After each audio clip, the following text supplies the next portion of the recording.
In the studio we are joined, very fortunately, by, for a couple of minutes, Paul Charlton, Josephine Suherman, and, don't laugh at me, and Georgina Bavetta, who are of course the three candidates for president this year.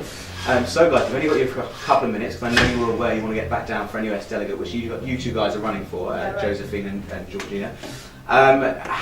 Give us a minute each. How has the campaign gone this week? Is it how you imagined it? Is it Georgina, do you want to go first? Yeah, sure. Well, this week's been very up and down for me. I had a appendicitis scare on Monday, which I thought was going to be the nail in the coffin of my campaign.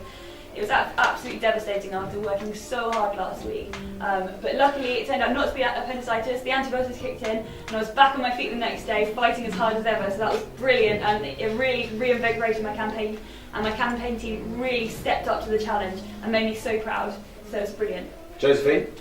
Yeah, I had a really good time. I just did what I did the first week, which was go around, chat to as many people as possible, tell them about my manifestos, which were manifesto points, which I think people really appreciated. A lot of people said, "Oh, you took the time to kind of explain what you're about, and what kind of person you are, what kind of candidate you're going to be." So, yeah, I just really enjoyed it.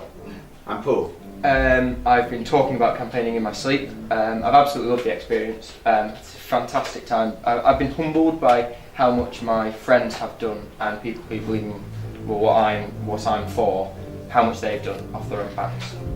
Now guys, who has had the best slogan this week? Out of all the people, I'll give you three choices. You have Martha West, "Go West, life is peaceful there." You have Charlie Martin, do you like girls with boys' names? Well, this one's got two. And then of course, slightly biased in the studio, what is it? Things can only get better. Oh no, make Bristol Bavetta. Yeah, Georgina, go. Well, there was endless puns we could have used with my name. We obviously had the sign saying things could only get Bavetta, but we didn't put out the nobody does it Bavetta card, because we thought it might be a bit like an innuendo, so we left that one in. Nobody said, yeah. I would have to say that I thought Georgina's slogan was really good. There's not much you can do with Suherman. Suherman, repeat it 3 times. I've got to say, Suherman. You did miss out on a trick there, because it does sound quite a lot like Superman. Superman, yeah. I thought it might be a bit awkward because I am a woman, and I thought it might kind of be one skip to Suherwoman is too far. Suherwoman, yeah. No, I thought I'd just confused people. I thought Bavetta was stretching it. I'm not going to lie. And Paul? When we were thinking of campaign slogans, someone came up with vote for whoever, he's got a massive election. But obviously, that and nobody does it Bavetta could have just seen the whole thing collapsing fast. The good thing about Charlie Martin's one is that I did remember her name from her slogan. That's good. All of her name, which is quite clever.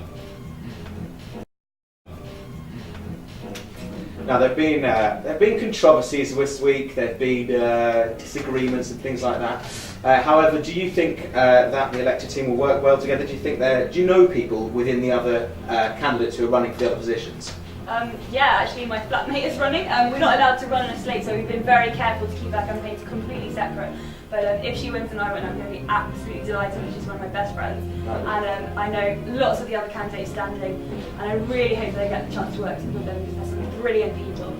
Yeah, I can only echo that. Actually, one of my really good friends, Alice Peck, is actually uncontested, which would be amazing. So if I win, that's incredible. Well, I don't want to ruin things here, but the community, there have been 2,216 votes. Her versus a guy called Ron. So we'll see. Yeah, but I think Alice Peck. I've got all my fingers and toes crossed for her. No, that's the safe bet. I'm not a betting man, but that's the safe bet. And Paul? I think that everyone will move on from any controversy or anything like that when working together, and anything that has happened that people haven't enjoyed will just be water under the bridge.